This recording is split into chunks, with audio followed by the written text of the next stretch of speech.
is The Other 51. I'm Brian, and this week I'm talking with sports writer and author Melissa Isaacson.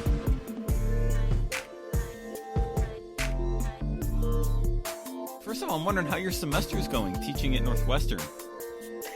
Well, that's interesting you should ask, because I just had a meeting about what's happening, and it's a challenge. I'm sure you can relate to it. It's trying to teach reporting when you can't, sports reporting and normally beat writing, when there are no beats to cover, technically speaking, and no events to cover certainly is definitely a challenge. I feel for my students who are, on Zoom all day, and there's several of them who are, many of them who took extra classes, but we're really telling them, and I really firmly believe that it can absolutely sharpen skills that we tend to gloss over sometimes, like simple things like, talking on the phone. And I think this generation, without sounding like an old crank, they're not as maybe adept, certainly as I was growing up being on the phone all the time. So it's a good thing to sharpen those skills, to sharpen reporting skills, finding people, getting them on the phone.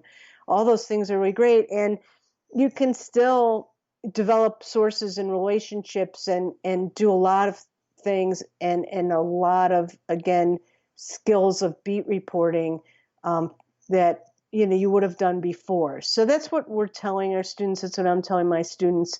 And so far, they've been really receptive and are really trying to be engaged, I feel for them. But it's interesting. I think I'm kind of becoming a better teacher through it all, weirdly. How so? It's forcing me to be highly, highly organized to the minute, because I feel like an enormous responsibility to hold their attention with something really valuable. Not that I didn't before, but I'm just down to the minute. Right. There's no real improvising when you're talking to people on Zoom. There is, but it's not built in by any stretch. I mean, I've got material and then some, so that I feel like I'm tap dancing up there sometimes, because my son is home and my daughter was home earlier, and they're both like, "God, you're screaming," and I didn't. That's probably something kids always tell their parents, but I feel like like I'm up there going, "Pay attention! I've got really good stuff. I'm really working on it." So. And using every conceivable tool of Zoom to kind of keep it lively and keep it going, and different exercises and, practical scenarios as much as we can. So it's fun. And I really think in the long run, this will make me just a more organized, better teacher. Yeah, that is the biggest difference. I've taught online. I usually teach online every summer, and that's one of the biggest changes that you've had, is that organization. Like, I'm the, hey, what's going on in the world today? Let's do that for class. And you can't really do that online. It was funny. I remember it's kind of leveled out now, but that first week, like that, everything started getting canceled in New York, going in front of my sports writing class. And I teach a sports writing class in the spring. And we always start with like 5 minutes of what's going on in the sports world. And sometimes that's story ideas. Sometimes it's just a way to kind of get the gears going and get wake everybody up. And then I realized, like, what's going on in the sports world? Nothing. Like, how am I going to do a sports writing class when there's nothing going on? I know. And it's been and it is interesting, as you mentioned. I think it does. It's that kind of challenge your eyes to me to it, of like, okay, now you've got to work a little harder to find a story idea. Or, I think I had a Zoom meeting with one of my classes earlier, and for their final project, they're writing a feature story. This isn't a sports class, but just about what life is like right now for college kids. Because this is an important chance they get to document it, and we get to and kind of make that first draft of history. I did love what you say about the phone calls and phone interview skills. Because I remember posting something on that for my classes of reporting, and it's always so funny, because I feel like in journalism school and as professors, we always tend to gloss over the phone interview or the email interview, right? It's like, you got to be in person. You got to meet them at their office or out for coffee and like have this long interview. And that's valuable. But I mean, this is better than I do from your experience. So much of your interviews as journalists is over the phone. And I think that's an important skill you need to have. Absolutely. I mean, I would say as much as maybe 70% of my career. I don't know, I might be overshooting a little, because I worked for ESPN for several years, and yeah, they wasn't being sent. I didn't live in Bristol, and I wasn't being sent all over the country on every feature story I did. Far from it. And so much of my job, and even when I was a beat writer, you're working the phones. So right now we're on an even playing field. I tell my students, with every journalist in the world. Everyone is restricted by social distancing, and we're all trying to do our jobs the best way we can on the phone. And so I don't know if that makes them feel better, but it's certainly the truth. And, they are. I mean, yes, they don't have the sources necessarily built up that, veteran journalists would have, but this is a really good opportunity. And, it's maybe not quite to this extent, but there are a lot of people kind of sitting around with not a lot to do. And so if you do reach them, you have a better chance of, actually getting them to be interviewed. So try to look at the positives, and then there are some. Yeah. So what are some of your, what do you tell your students, or what are some of your advice for working the phones, for doing a good phone interview? Especially, I'm thinking in terms of a feature, not a news story where you're just trying to get some information, but a feature story where you usually, as writers, we want to be in person to get the body language, the details, the brand of the cigarette, all that, those kind of great long form advice that we always give out. But if you're doing an interview for a feature story over the phone, what are some of your tips for doing that? How do you advise people can do a good job of that? Right. Well, there's lots of things. You talked about the non-fluencies on the phone. Okay, the source can't see the reporter, so an may not sound the way that you necessarily mean it. We talk about know your nervous habits, such as giggling, when you're uncomfortable, and those are going to be magnified at inappropriate times. Things that you might say in person, like "great, great." You want them to know that you're engaged, that you're out there, that you're listening, but you don't want to sound robotic. So you don't want to keep saying, great, great, especially when what they're saying isn't great. They might be telling you some horribly sad story, and it's a great quote. So you're like, great, that's not good. That may be great for you and your story, but it's not great for them. So you can become really conscious of how they can't see how you're processing the information. So, it's a good opportunity to be conscious of that.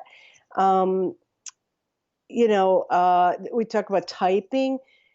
Part of it is a good thing to make sure that you're getting everything, but you want to warn your interview subject that you'll be typing, just to make sure I get everything right. It may buy a little leeway for rudeness, because having the person listening to your constant keystrokes isn't always a great thing. And I kind of stop typing when the source stops talking, because I try to anyway, because that's the same as just taking notes forever and making them wait. I guess you can talk over your typing and ask the next question, but it can be a little bit, and then how you answer. These things are all work anyway. How you answer, how you finish an interview.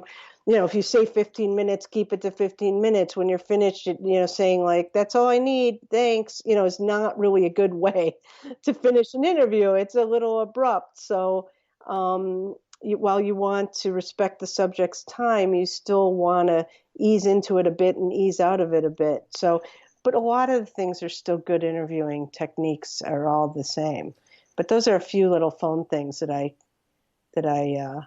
talk about. The only thing I ever struggle with on the phone and telling students about is the silence, where you would hold the silent trick, right? You know it well. Sure. You kind of let something hang in the air, and the source will always start talking. Fill it. Yep. But now on the phone, you can't really pull that off, because, especially with a cell phone, because you're going to think they lost you or something like that. Exactly. Hello. Yeah, that's a great point, and that's a great technique in interviewing. So that is kind of a shame. But the good thing is that, and I've had people tell me this, reporters who are working right now. I mean, I am to some degree, but who will say that sources, athletes that may not have been necessarily super friendly or let their hair down, now we all have something incredible in common. The whole world, right, is going through this. So all of a sudden, this reporter told me they felt this bond that was unmistakable. And the athlete, all of a sudden, they saw a side to him they hadn't seen before at all. It removes self-consciousness, the great Terry, why am I having a brain freeze here, from NPR? Terry Gross. Terry Gross. Oh my God. She's like the god of all gods. And she talks about, removing the self-consciousness of, for her anyway, being on the phone is a really nice way. If you're nervous about talking to people, especially you're young and someone's very respected and, older than you, well, this removes some of that barrier. Or you're just a self-conscious person in general about your appearance or just any little thing. And this removes that barrier. So it's a good way to kind of practice building up your confidence as an interviewer and not having to worry about that. So one of the reasons I wanted to chat with you is your amazing book, State, that I just started reading last night. And I know it came out about a year ago, right? Right. Well, this summer, August. Yeah. Okay. I want to get into the writing process of that. And I was mentioning before we started how the prologue, the first sentence, was just an emotionally devastating sentence for me, given the passing of my mother this year. But so I guess awkward question, but how was that to write? I mean, to read it's gutting, and I would imagine it's very emotional, even if you haven't lost a parent recently or at all. But what was that like to write? Right. And anybody who wants to can go to my website, melissaisaacson.com, and the prologue is there, and I think it gives a pretty good idea of what the book is about. But it was a natural starting spot for me was my parents both, I won't ruin it because it starts immediately. My parents both had Alzheimer's concurrently or simultaneously, I guess is the better word. Is that the best word? No, I'm using the wrong word now. That's not a good thing for a journalism teacher. Concurrently. Yeah, sure. Yeah, we'll go with that. Right. Yeah. Okay. So they had it at the same time. That's a good way to say it. For about 20 years. And it started when I was in high school, just signs, early stage Alzheimer's, and I was the youngest of four, and my parents were older, and so they were showing signs that we didn't really know at the time were Alzheimer's. And my father was in hospice care the night of the 25th reunion for my high school basketball team, and the high school was honoring us. And again, I won't ruin it by telling you we win the state championship. The name of the book is State, and you get that idea from the jacket. So we're to celebrate, but I stop at my parents' house, and the hospice workers are, so wonderful, and they're telling me that I need to give my father permission to die. And it was just a horrible moment, obviously. But my parents were, like a lot of parents, very involved in my high school sports. It gave them a new life in terms of it was a depressing time for them, both experiencing these early signs. My brothers and sister were out of the house. It was just sort of a lonely time for me and in our house. And so my basketball team and my experiences gave them really a second wind in life, is kind of how my siblings put it later.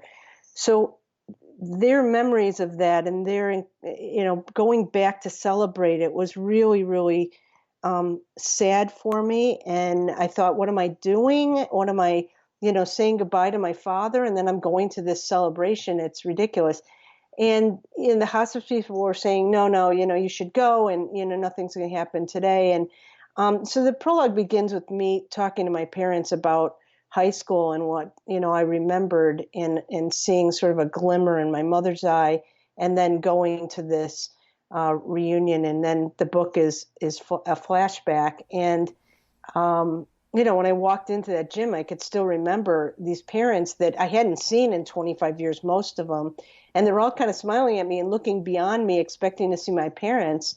And then, most of them were still in good shape. And when I told them that, what was going on with both of them, they were just devastated, but they were like, well, we'll be your parents tonight, which was the most natural thing in the world. And so, the book is really largely this coming of age story, and is much about the confidence we gained and what we got out of sports, because girls in those days didn't have access to life lessons in many ways that little boys did growing up, just playing Little League and everything else. And they're 6, they're learning about sacrificing for the good of the team and being a good team member and setting goals and leading and following and strategizing. And little girls didn't have that. So that's a lot of what it's about, but a big, big part of it and the theme that runs through it is, and I don't know how old you are, Brian, but when I was growing up, it was common for your parents to, tell you about somebody getting divorced across the street or something, and it'd be like a whisper, the Wilsons getting divorced. It was like you weren't allowed to talk about it, and certainly no one was supposed to know about it. And my mom used to say, you never know what goes on behind other people's doors. Mm-hmm. And so, of course, now that isn't always true with social media and everything else. So the book becomes all the things that I didn't know, that I learned as a reporter, as a grown-up. And there was a lot of things. There was domestic abuse, and there was alcoholism, and there were deaths in the family that we didn't even know amongst my teammates, and how basketball really saved us and gave us, a wonderful place to go and a place to be and learn all these great life lessons. You mentioned in the prologue too that you worked on it for a decade. You were working on it for kind of in fits and starts, it sounds like. So you detail the idea of writing the book in the prologue, and then now kind of walk me through the next decade or so, and like why you got fits and start, like what right. the challenges were. I think the story was always sort of inside of me, and I knew that I was going to tell it one day. I was the unofficial chronicler of the team, if you will, which amounted to writing poems for our coach. They would go along with a rose that we would get her every game, and they were silly, but somehow that made me the writer. And I hadn't worked at the school newspaper, even though I wanted to, because I didn't feel like I had time. So on that night of the reunion, one of the players, a good friend and who was the star of the team, said, "Miss, you've got to tell our story." And I knew what she meant. I knew it wasn't about the state championship, and I knew, it was about some of those things I talked about before. So I started, it had started that week as a Chicago Tribune column, again, about kind of all the things that we didn't know. Jackie Joyner was the star player of the team we beat for the state championship. She played for East St. Louis Lincoln. So this column in the Tribune got some attention, and a guy who was in the movie business now as a producer and was one of the editors of our school paper got in touch with me, saw the column online, and said, "This would be a good movie. Can you write?" He was worked for kind of a book packaging company. They took books and turned it into screenplays and turned them into movies. He did Sisterhood of the Traveling Pants and some other young adult kind of books, or movies. So that's how it started. And I wrote this really pretty quickly. And I didn't know what young adult meant. It was completely about basketball. We would talk about it, and he'd say things like, "In this scene, you should do this." And I'd be like, "What is he talking about? I have no idea what that means. In this scene, how do I write a scene?" So I didn't really know about narrative nonfiction. And so it sat around. I'm not sure, these things happen. They sit around for a year or so. And finally, I got the rights back to it. And it was a manuscript, but it was nothing like I knew it should be. Several years later, my parents pass away in the span of a couple years. And somehow I just knew that it wasn't a basketball book, that it was much bigger than that. And how do I get that other story, into this story? And that took a while. I was sort of depressed for a while that nothing came of it, so I kind of put it down, then I'd pick it up. I wrote another book in the meantime on Lupinella. Life intervenes. I have kids. And so it just got kind of pushed around. And then finally I have a friend, Scott Price, who is a gifted writer for Sports Illustrated. S.L. Price is his byline. He's so wonderful and an author. And every time I'd see him, he'd be like, "What's going on with the book?" Because I had told him everything. And every time I'd be like, "I don't know." I was so embarrassed. And finally he's like, "Missy, it's your story. Just tell it." And it was so simple, but it was kind of an epiphany, like, oh. So that's kind of what, where I went from there. I just started telling my story and then, became the process of finding a publisher, which, anybody's ever written a book knows that's not always easy. So that takes a couple years too. So, all of a sudden it was actually 15 years, I want to say, between that column and when it actually came out, the book. And so I'm wondering what it was like for you writing a book, a very, it's your story, a much more personal book, with your background as a journalist. We have the journalism notions of objectivity and reporting and all of this. And this is obviously something close to your heart, close to your life, and a very personal book. What was that like? Was that a challenge? Was that like a different mindset you had to get into? What was the toughest thing about that? Two big problems with being a journalist and writing this kind of book. And one was that we're taught from a very, young age as a journalism student that it's not about us. Right. And that we don't write about ourselves. And especially when, I came up in journalism, I mean, even columns to write I was really frowned upon. That's how I was taught. And we're not the story. And so all of a sudden now I'm writing about the most personal family story. And I, midway through that 15-year period, I wrote a Tribune magazine piece about my parents' struggle with Alzheimer's. And that's really what convinced me it needed to be part of the book. And it had such I was so nervous because it was, again, it's a journalist writing about yourself felt weird. And I just thought, my parents aren't around. Like, am I betraying their confidence somehow or just their privacy? And so the response, which was crazy, and I still hear from people, and it's been like 10 years, convinced me that it was okay, and more than okay, that it could be really powerful. The second really, really hard part about being a journalist is that it's writing narrative nonfiction. You've got to recreate some dialogue. You've got to, and there's a story arc and all these things I didn't know about, and I learned. And so of course you don't change quotes at all. That's what you teach your students, and you would never do that as a journalist. And now all of a sudden, my memory of how this conversation went, and then talking to the people who had the conversation, and then recreating it as close as I can, became okay.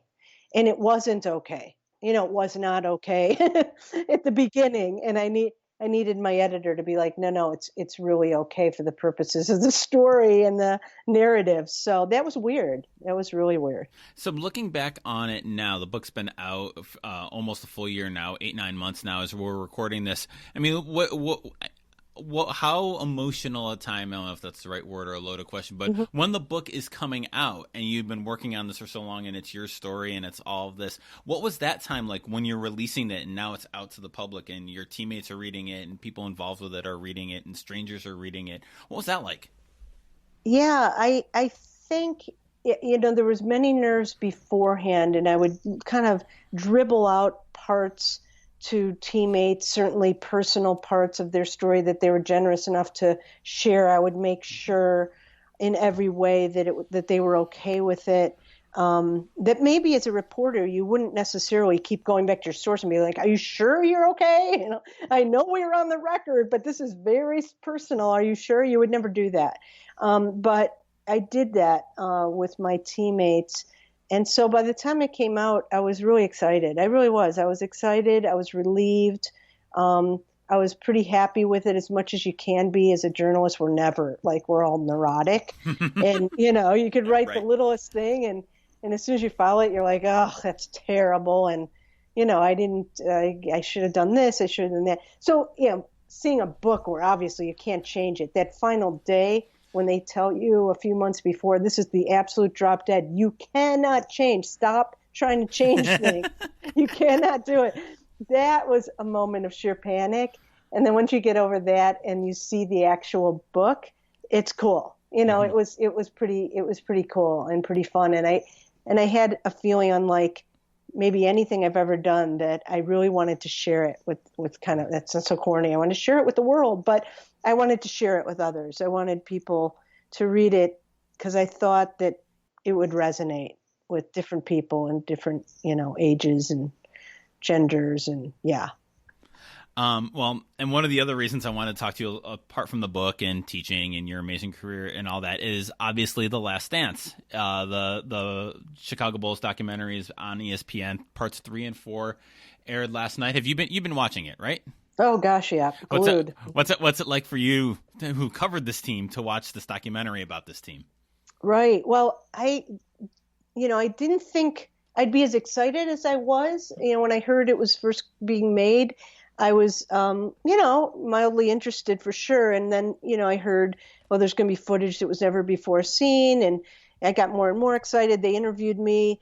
And that was a weird experience because usually I'm pretty comfortable being interviewed, but I was oddly really uncomfortable for most of it because I couldn't remember details they were asking about contracts and things. And I felt really bad that I couldn't conjure up. Some people are really good at that.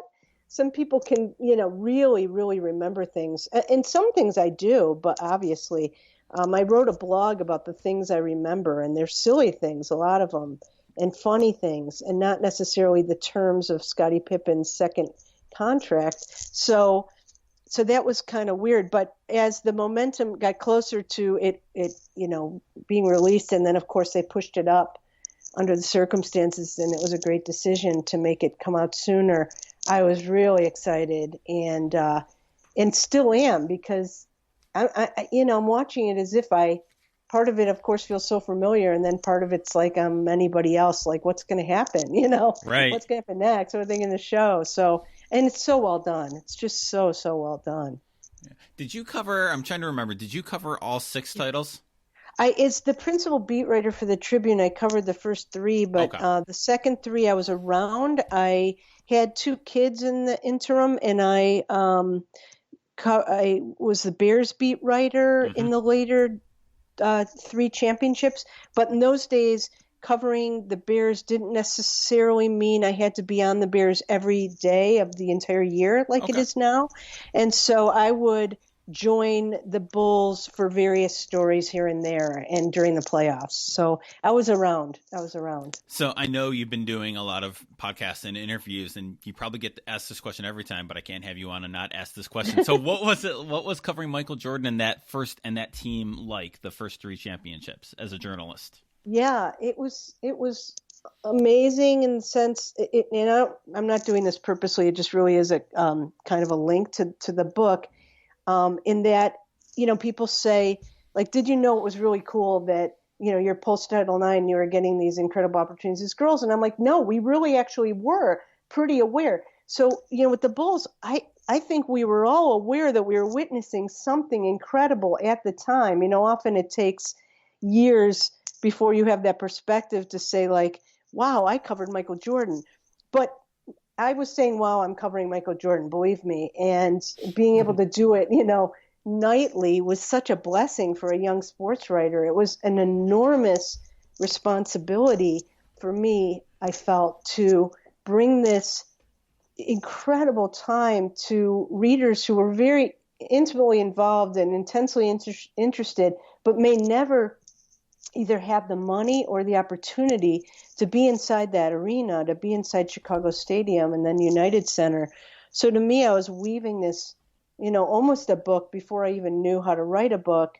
I was kind of weaving this tale throughout the season. That's how I looked at it. Like, it was each game was, or each week was a chapter.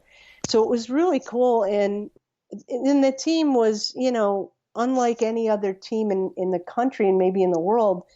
So it wasn't hyperbole to talk about that, to be in a hotel lobby and not be able to move and not be able to get into the hotel lobby unless you showed your key to prove that you stayed there, and to see fans actually more or less rock a bus with the team on it, and, to see the power that Michael had, but then also to be inside that little cocoon and know that you were getting inside, access and stuff, and you better really take advantage of it. All of that was just enormous training as a journalist and a great opportunity. What kind of access did you guys have back then in terms of interviews with players and coaches and just general access? I know today it's so limited and it's become a thing. So what did you guys have back then with that team? Well, make no mistake, it's not like we were sitting inside practice watching them scrimmage. And that was the real, big curtain that was up that I wish we could have seen, and now seeing it is fascinating to me. So we could not watch when they scrimmage. We could watch before, we could watch after. As far as access to players, I think they were much more accessible then. On practice days, Michael had an incredible innate sense that I give him a real lot of credit for as a superstar. I've never seen any superstar of his caliber be so accessible to, he would stand in his locker after games and after practice and talk to every last reporter. If he stopped and he said, I'm going to talk today, which was pretty much every day, he would talk to, the person from the smallest little newspaper in Iowa to the New York Times to Sports Illustrated to somebody who came from another country and answer every last question. And that sounds like, oh boy, wow, what a great guy, big deal. He's just being a human being. But that's not necessarily what happens. And he really had a great deal of patience. He would stand there for a very long time. The three beat writers in Chicago at that time for newspapers there were three of us, the Sun-Times, me at the Tribune, and then another guy at the Daily Herald, which is the Arlington Heights paper. And we're the only ones that traveled with the team every single game. And so typically the road press, the visiting, well, they wouldn't be visiting, the home press would come in and talk to him and then file out and go to their own locker room. And it would be just us three. And so we got some really valuable, BSing time with him then. We would let each other have one-on-one time with him.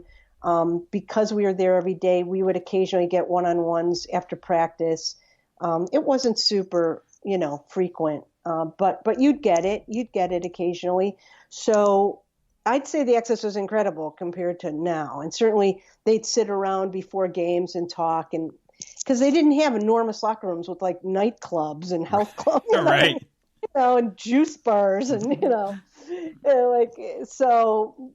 You'd go to Richfield Coliseum or the Palace or, the Omni or wherever you went in these tiny Boston Garden. They'd be so teeny tiny, the visiting locker rooms, that literally the training table would be inside the locker room. So they could not escape. So Michael would be getting taped and I'd be talking to him. So, that was just incredible. And you don't see that now. Right. So in all the interviews you've done and all the talking you've done probably around the documentary and for the documentary, I guess maybe in terms of from a journalistic standpoint, what's one thing that nobody's ever asked you about covering that team that you wish you had been asked or would like to have been asked at some point? Wow, that's a good one. Well, I don't know that people want to believe what they want to believe. So there were players on that team that were fan favorites. And, I would be at a party or something, and occasionally early on, I'd be like, that guy is not quite the baby-faced, sweetheart that you think he is. And they did not want to hear that. Really? That was not a story and so no one ever asked me, sort of like, what was this guy really like when they really liked him? Or maybe they'd ask, but they didn't want to hear. I'm not sure I want to burst people's bubbles either and tell people about the unpleasant stuff, especially this long after. I feel sort of a duty to keep the mystique going sometimes, which is weird because why? But, I started telling stories about me being pregnant and covering the team in later years because I realized it was really fun to me to tell the stories. Okay. So Michael, when he came back from his first retirement, I was like 8-9 months pregnant. He came back at the very end of the season in 95, and he would pat my stomach. I didn't ask him to. I wasn't a, fan, wasn't like, but he just got in the habit before the last remaining games, before the playoffs. He would just, as he was running out, he'd find me and pat my stomach for luck as he was running out, which was really weird stuff, or I remember one time we were in a big group, big mob when he had first come back, and I was feeling pretty lousy. And I was at the outskirts of this mob of reporters, and he kind of was looking through everybody's legs because he was sitting, everyone was standing. And he looks through and he goes, Melissa, why are you wearing pumps? And like, what a weird expression anyway for like a guy to use. And I was wearing heels, which oddly, some pregnant women could tell you made me feel better in my back for whatever reason. And so, but for him to, he just like for him to observe stuff like that, he was really attuned. And so were other players to my pregnancy. And it let me see two pregnancies, well, one when I was with them. It let me see a different side to many of them. And it was really kind of cool. When you kind of look back at covering that team and that era, and even the Bears and even some of the other beat work that you've done, and maybe looking back at it, seeing the documentary and seeing some of the old footage, what strikes you as some of the biggest difference from a journalism standpoint, from watching like how you're remembering how you were around the team, or how, just kind of the general journalism environment? What are some of the biggest differences between then and now? Yeah, I mean, the obvious one everybody would say would be the lack of social media. Sure. And so, when Rodman is off to Vegas, like, are you kidding? Like, that would just be so weird. And even Michael, I think when I talked about how accessible he was and how friendly and how patient, I don't know that would be the case with the level of attention that he would have, even more so through social media now. But more, for me, the lack of social media gave us so many wonderful opportunities to really digest what people were saying, to have thoughtful interviews, to ask questions, to listen to their answers, and just take it in. And when you got beat, you got beat, and you had to live with it. You had to live with it for a full day. And then what that meant, though, was that you didn't just race to Twitter and be like, sources confirmed, blah, and frantically confirm and whatever. Instead, you got to try to beat your competition the next day by advancing the story. And that's what you always should do when you're beat on a story, is not just race to confirm that story, but to see how you can advance. So having that full day, that was the challenge. And boy, oh boy, your ego was on the line there. And so you better bring it the next day. So I think that made us better. I think in some ways that made us more thoughtful. It maybe didn't make us as good on deadline like they are now with everything. And I noticed like just little snippets. A friend of mine who I mentioned the Daily Herald, Kent McDill, who with one scene he was shown crouching next to Michael as Michael was cradling the trophy, and just talking to him. And like, again, reporters don't have that luxury really, because the deadlines are every second.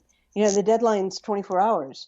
And so you better be tweeting that. So you'd be tweeting sitting next to him rather than sitting next to him and really getting some good stuff and really taking it in and going back and writing it. And The Athletic does that in a much better way, but I think beat writers have a hard time being able to do that. I don't fault them at all. Yeah, they can't. Right. It's the kind of like the structure, kind of the way it's evolved to that point. What struck me most in watching this? The lack of cell phones and the lack of smartphones. Right. Even more so than, obviously, social media to me jumps off the page as the ultimate one. But I think it's the combination of not just the social media, but like the cell phones. And you see pictures now of reporters, filming with their cell phones, or people holding up their phones. And again, you don't blame them. That's the world. But it just struck me as one of the big, as how much more, maybe in some ways more important, this is an unformed idea, that the smartphone is more than social media, or it's the combination of the two that works. It's not just Twitter. It's that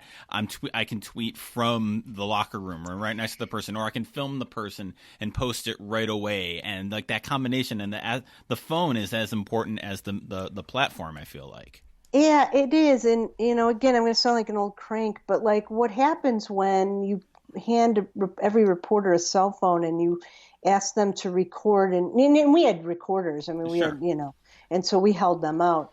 But when you have to videotape, which many people do, the interview, you take away that human element of looking someone in the eye. And now all this athlete sees, I mean, from their standpoint, in their defense, that's all they see is people holding up cameras in their face. It's also, I don't have one picture of me with any player. I have not one. And part of me is like, you have kids and you're like, damn, I wish I had one. Right. But we would never, ever, ever, ever do that. We wouldn't sneak a picture. We wouldn't take a picture. We wouldn't pose for a picture. We would never do it. And I think now it's become sort of okay. I mean, you might not put your arm around a player on your beat, but you certainly would take some photos and maybe you do a selfie when they're not looking and stuff like that. And part of me's jealous, but part of me thinks that wasn't such a bad line to draw. Right. I've realized that as I've looked back, like I have no pictures of me as a reporter, like talking to people. Like maybe there's one or two bouncing around somewhere, but I've never seen one. That's an interesting point. Yeah. So you mentioned the getting beat and trying to advance a story without trying to open up too many old wounds. But can you think of a time when that happened to you and then you were able to advance the story the second time and kind of like that great cycle of I got beat, but then I beat the guys the next day? Oh boy, I try to forget that, bury it. But like what would happen, you'd always get so mad when, opposing reporters, there'd always be some reporters that would, instead of trying to advance the story, I'm evading your question, by the way, right now. But instead of trying to advance it, they would just knock it down. They'd try all day to knock it down. Yep. So they get, unnamed sources saying that wasn't true or that was taken out of context, or maybe they'd even get someone to say, that wasn't true because they were mad about the story. I tried really hard not to do that because, it's an easy crutch instead of working to advance it. I think we did it every day. I mean, I think when you're on a beat like the Bulls, especially, but any beat where there's just news constantly, and there was so much news there that it didn't even mean necessarily advancing that story, but getting another one. Right. So there were always contract issues. There was always someone else saying something. There was always, I don't know. I remember, this is on the Bears beat, that when we first started being really acutely conscious of the internet and having, we were conscious of the internet in the mid 90s, but our website, of the newspaper's website, we didn't give a lot of thought to that. That was the second thought. The newspaper was first, right? And so I had like the scoop of my life probably when Dave McGinnis was going to be named the Bears head coach, and at the very last second changed his mind. I mean, the press conference was going to happen, and he was walking up to do it, and he was there. And just, for many reasons I won't go into, didn't. And so I had the GM on one phone, the landline, and I had McGinnis on the other one and his agent. I just had really developed great sources for that story. And so we hung up, and it was the middle of the day, and I called my editor and was like, I have this great story. And we finally had the opportunity to do it right then. We didn't have Twitter, right? But we still had the ability to publish online, but we weren't really taking advantage of it. And it was like my editor didn't fully trust me. It was really weird. They were so scared to pull the trigger with something clearly it was important. And who would even see it? They were like, will people even see it? And I had like 10 minutes to break this news and no way to do it. That was, I remember really being struck by that.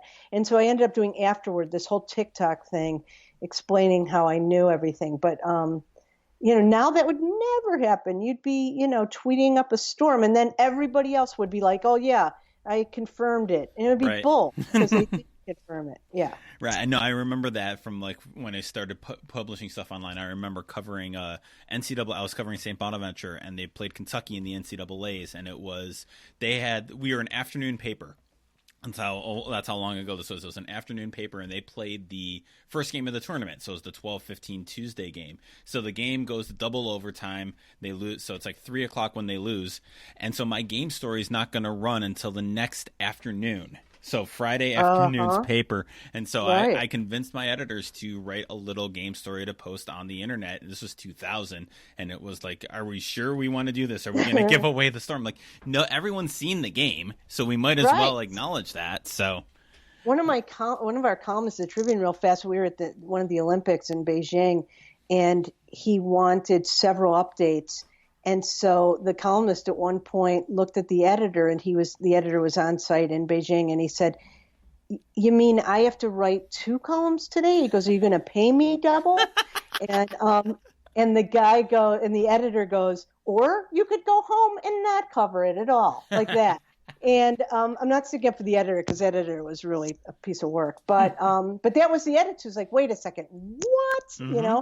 There's a lot more work now. So I'm not pretending like we had it, Right. we were just working so much harder, Right. I always think back, like I always felt really busy. Now thinking back, I don't know what I did with myself without I know. What this. did we do? I know we went to shoot-arounds and we, or didn't go. Yeah, it was interesting. So I ask everybody I have on my podcast the same question, so I'll ask it to you. What is the best thing that you've read lately? I just read, I'm reading Little Fires Everywhere right now, and I'm sort of enjoying it. I read Bob Woodward's book. I liked it. I read Ronan Farrell's book. That was the last book I read, and I really liked it. Why am I blanking on the name of that one? And it's on my bedstand.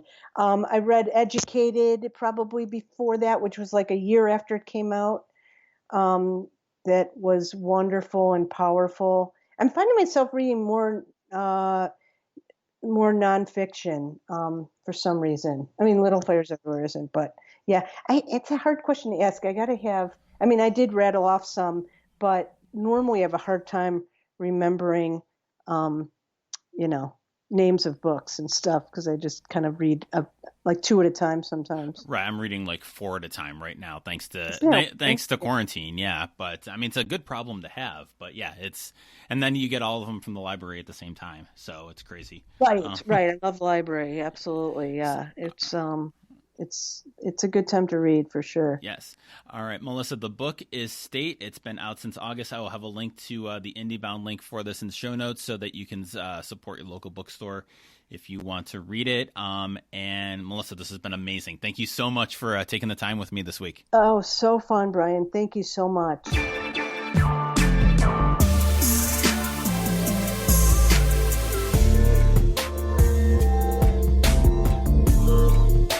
As always, thanks for listening to The Other 51. You can find show notes for this episode and all our episodes at sportsmediaguy.com on the Other 51 tab. You can subscribe to the show wherever you get your podcasts. I can highly recommend Overcast for this. Our theme music is by Ellie Moritz.